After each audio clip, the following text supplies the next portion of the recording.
Alright then, good evening. What's good, some of this? Welcome back to Shiitake News. I'm happy to have you and I'm happy to be here. The hour is 2:45 a.m. Always a good time to record. Thank God I sleep on the third floor, otherwise I'd wake up the whole place. Alright, today's news. We're going to go through them quick, fast, and in a hurry. There's a lot of good things to talk. Well, not a lot of good things. There's a lot of things that we need to cover today.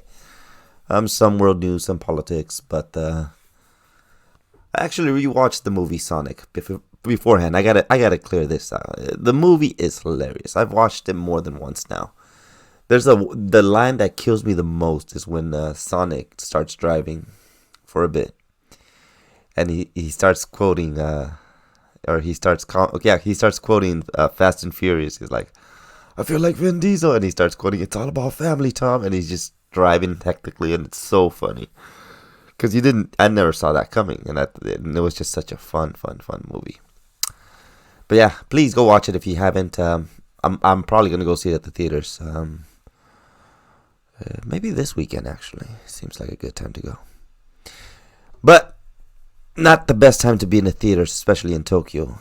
Still worried about the viruses. My young one, my little cousin, little nephew, he's doing well. He seems to pass the test where, if the meds work, then it wasn't what we thought it was, and he's going to be okay. Seems like he just caught a cold, and a few days rest, and he should be fine. He's eating fine. He's being what a 2-year-old is, wild and destructive, which is okay. I couldn't hope for more. So, good news on that end. All right, let's get started. I've been reading a lot about this, and it's a plague of locusts. The plague of locusts is I believe Kenya is hitting, but a lot of areas in East Africa are being hit, and it's just basically bugs. Now, doesn't sound like much, but they're eating everything. About a square kilometer of these little bugs, swarms, can eat about as much as 37,000 people a day. So they're going through food like no other, and it's almost impossible to stop. Not just the crops are growing that aren't ready to be picked, so they can't. They're not ready to be harvested, so they can't harvest them early. They just have to protect them while they're growing, and has been impossible so far. But there's just so much of them, and it's looking bleak. And even though we would send supplies and do our best to help them out, it's gonna hurt their economy incredibly, to a great effect. And there's other things in the world at the moment that could also affect the country. So running out of food or having short supplies of certain crops, it's hazardous. These stupid bugs, they travel about almost 100 miles a day. So they spread really quick and multiply really, really fast. So I don't know. Looks heinous. Looks terrifying actually. A lot of people use biblical terms to explain what's going on. I don't know how I feel about that, but I do want to use everything I can, or everything we can, to help them out. Make sure they weather the storm somehow. But I put a couple stories here to go ahead and start. If you want to read up more on it, I put some links to like a few news sites I trust, but most of them are they're news companies from abroad, so I'm not sure if they're reliable and whatnot. But the pictures and the images looks pretty legit, so be wary of that. Now, the news I want to talk about is not just a locust, but they're implementing rules on what you're allowed to do in your own house. And I put it my house or your house, my rules. This is from the government's point of view. And right now they're focused on smoking. And this is how they pull at your heartstrings. I put vaping up there, even though this law has nothing to do with vaping. I just want to let you know that they decided smoking might not be allowed in your house. There's nothing that stops them from deciding vaping is not allowed in your house. And once you start doing things that you're not allowed to do, you're breaking the law. So people are banning smoking in private homes, and or actually politicians are banning smoking in private homes. That's not their place in the world. They're not daddies and mommies here. They're civil servants, and they're stepping out of line. We need to remind these people that they're there to protect us from other countries and to keep all our Bill of Rights nice and intact. Not to put laws that they think are important. We decide what laws are just. I don't like how this is going, and there's a few other stories I want to talk about, but this is just one step. They can say we're doing it for the best. Okay, now alcohol's not allowed. Oh, we're doing it for the best. They're just taking from you. If you don't want to smoke, then don't smoke. There's more than enough technology out there to help you if a neighbor does smoke. And I really don't like smoking. Well, not that I don't like it, but I don't want it around my family. And I can smell a cigarette from a mile away because I used to be a smoker. And I would never, ever. I feel bad that they're being shamed in public. There's a lot of unhealthy habits out there that people shouldn't be shamed for. It's their choice. It's not like you're going to get a black lung from 10 minutes with somebody who's smoking. Hell, you can't even smoke a cigarette for more than 10 minutes. But somehow they think that just because they can smell it in the air is enough for your life to end. No, you actually have to puff and inhale quite a bit before it has any real effect on you. Hell, I smoked for years, and when I quit cold turkey. But that's neither the point here. The point is that people should decide what they want to do with their own body. It's the U.S. If you want to weigh it, a huge amount of weight, that's okay. Nobody's paying for your health care. You're paying for your own stuff. You're paying for your own food. Have at it. Be as heavy as you can possibly want to be. If you want to have a short life, that's okay too. If you want to drink as much as you want, if you want to binge drink daily, that's absolutely okay. Have at it. As long as you're not hurting someone else, anything is okay as long as it's legal. If you want to smoke weed, that's fine too. If you want to buy, the vaping things, that's, nobody knows the health repercussions of those yet because they haven't been around that long. But there's no one stopping you from doing what you want to do. The U.S. has these benefits because we are the U.S. You can do as you wish. If you want to, government doesn't have a place in a lot of things, I feel like. I don't even think they should tell people who they can and can't marry, so long as it's adults and people. I have to specify that. I come from California. I know how crazy people are. But this is just another example of the government overstepping their bounds. It's not what they're there for. It's not their job. It's not why we let them exist. But we'll leave it at that. Another one.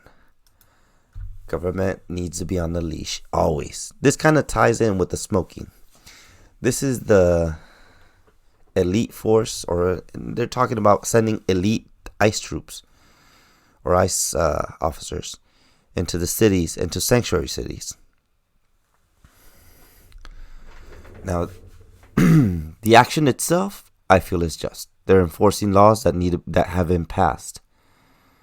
These laws have been approved. They're okayed by the government. They're okayed by everybody. These local governments don't want to follow it. Who are they to decide what laws to follow and not?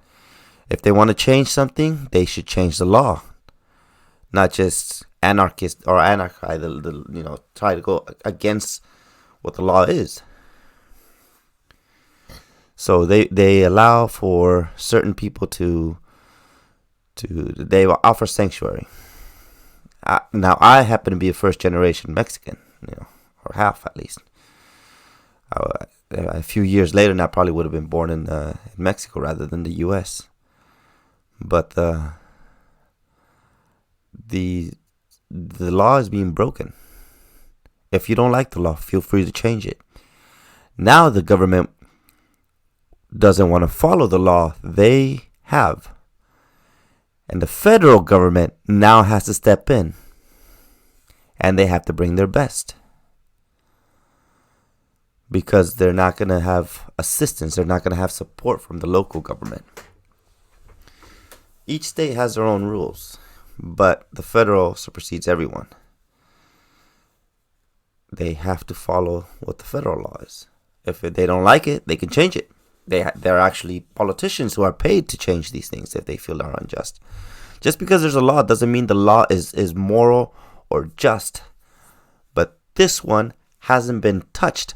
There's been no push to change it. There hasn't been like a great, I haven't seen any laws being sent up trying to get them to change, the status of, the only time I heard anything about the Dreamers or illegal immigrants was when Trump was trying to get more money for the wall, and he was offering them a deal that they didn't even pursue it. But he was thinking about offering a deal about letting them stay longer or naturalizing them, which would have pissed off a lot of Republicans. But I don't think that's a bad idea, per se. It'd probably be cheaper than trying to send them all back or send back all the illegal ones. But this is the government stepping over there. They should be kept on the leash. Always. We have the Second Amendment for just that reason. Right now, they're coming into the cities and they're enforcing laws. That's fine. But if they ever pass a law that is unjust, are we going to stand by? I'm not calling for anything to happen, but the government should always be kept on the leash. This is them baring their teeth a little and taking a bite out of local governments, but they're enforcing the law. If there ever comes a time when that isn't the case, the people should be ready, or the people should at least have the courage to speak up. And if they don't listen to you speak up or to the voice of the ballot, then you should always have options to protect. The government you shouldn't consider the government America. It's not who they are. It's part. They help run, but they are not America. The people are. Always. This could be a tragedy. Just keep an eye on it. Always watch them they don't deserve to have any gray areas. Watch everything they do. Watch exactly how they do it. And always hold them accountable. Yeah, that's all I got on that. But I could go into forever. I'm prior service, so even I, who worked for the government in a certain capacity, have a distrust for them. And I know I have my reasons for that. Next up, debate night. Oh, it was fun to watch. Good God, it was fun. In my opinion, nobody's ready. They all just disqualified each other in the most glorious way. And it's good. I'm glad this has happened. This should have happened much earlier. I think Yang would have hanged in there longer. I think there was another, I think she's a senator from Hawaii. I really, really liked her. She was a major. I feel sad I can't remember her name. She was I don't remember. But all of these individuals definitely disqualified each other. There's so much bad laundry out there. So many stupid ideas. So many idiotic fucking catchphrases. Excuse my language. I couldn't believe it. I can't believe they got this far. I can't believe this is the cream of the crop. This guy has a massive amount of garbage. Bloomberg. He's just covered in filth. And the only reason he can stay above it is because he has enough money to build a mountain higher than all the filth he's covered in. He has so many agreements with so many, harassment cases. It's ridiculous. And he is short too, by the way. Warren shined really well. I like some of the questions she asked, some of the digs she shot. If she wasn't such a liar, I could have almost seen her as somebody possibly electable. But she's full of BS, and she's throwing out logic to appeal to certain groups, like having a trans child decide who's going to run the education department. That seems not that it's a good or bad idea, but it just seems like pandering. Like, let me do this. Look how much I'm on your side I am. Vote for me, follow me, obey me. Bernie got called out bad, but I think he came out ahead in the debate. But they called him out, and they called him out. They're like, well, why did you drop the millionaire statement from your famous slogan of like, let's take all the money from the billionaires and the millionaires? And they're like, why did you drop the millionaires? Oh, that's right, because you're a millionaire now. And Bloomberg nailed him hard. Bloomberg nailed him like Trump's probably going to nail him. He said, why is the only socialist candidate here, social democratic candidate, a millionaire with 3 houses? And his response was BS. He's like, well, I work here and I live here and I have a summer house. That doesn't answer the question why you have money to throw around in 3 houses. You can't rent? You gotta buy?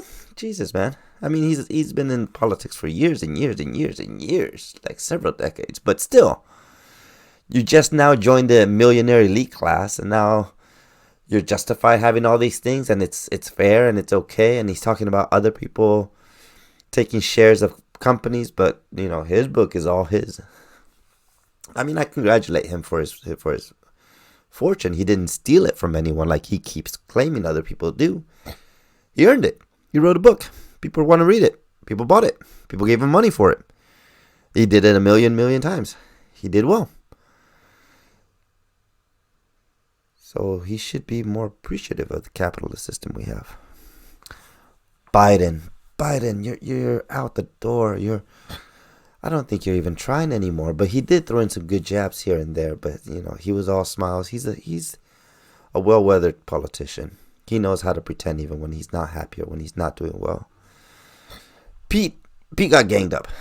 Pete, you're still in there though. Just because you're kind of a gray guy and there's not much. I mean, Trump's gonna wreck you when he focuses on you. But right now, he's still not the big threats here. Bernie is to them a threat because Bernie, I think, has the biggest support. Bloomberg is asking the other candidates to drop out so he can focus solely on Bernie. If the other 4 drop, it would just be a one-on-one matchup, and Bloomberg thinks he can get Bernie. Bernie has a lot of grassroots. Biden's almost done. Pete and Amy. Amy's creepy. I don't like the way her ideas are typical ideas of like let's the typical idiotic ideas, open borders, the healthcare for all. None of these, they're just typical selling points. Nothing about her stands out. She talks about passing a couple hundred laws, but as a politician, she doesn't seem to be her and Pete went at it pretty well. She called him a small town mayor, which he is, and he called her practically useless, which she is. And then she's part of I think she's part of she's in charge in some way at least on the committees for border protection, and some of the rules are being implemented. He calls them like, you're either incompetent or you're on the take, or not on the take, but you're incompetent or you're on Trump's team because you know you haven't done anything to help these people. And she said, "Are you calling me stupid or are you calling me incompetent?" And I think he was calling her incompetent. She just sat on her, she's just sitting on these boards, but not really useful for any cause.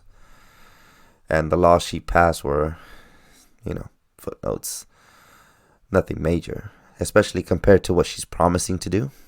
So all these people have some pretty stupid idea, except Bloomberg. Bloomberg actually isn't a politician. But these individuals have been in for years, for like 40 years, except Pete. And their ideas haven't been implemented in the areas they come from or the states they come from. And when they have been, they've been, failures after failures. Let's do this. But has it worked in your house? No, it won't work in my house. But if I force everyone else to do it, it'll work. Let's do this. Or do you have that in your residency? No, we don't want to do that. That's chaotic. But if we implement it on the whole country, it'll work. That seems idiotic. Don't give these people power. They really want it. Even if they don't do any of the things they promise, that just means they're lying to you to get to the position, to get into the White House. And after they get there, they're gonna be like, well, I'm here. You guys can shut the hell up, or you can keep supporting me. But I don't believe any of these. I think they all disqualified each other. And Mike got the worst beating, but he hasn't been in politics as long as these other cats have. So they knew they've been to a few debates. They've already gotten the easy hits out of the way.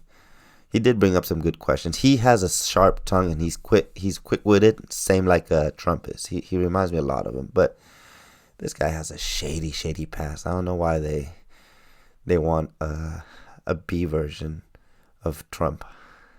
At least Trump has got 4 years behind, under his belt. We'll leave it at that. Go ahead. I'll put all the links here. There's clips of the videos. It was a lot of fun to watch. I think they're all pretty bad choices. There were better choices that have already dropped out. I mean, yeah. I think even Beto would have done just as good as any of these guys up here. And Beto was awful. He couldn't even be Cruz. All right, we'll leave it at that. I added one more thing. If you want to check the YouTube video for the daily video, I put a link up here. It's pretty small. I just started the site, so I'm still working out some of the bugs. But thank you very much for watching, and I hope to see you tomorrow. Let's get some of this.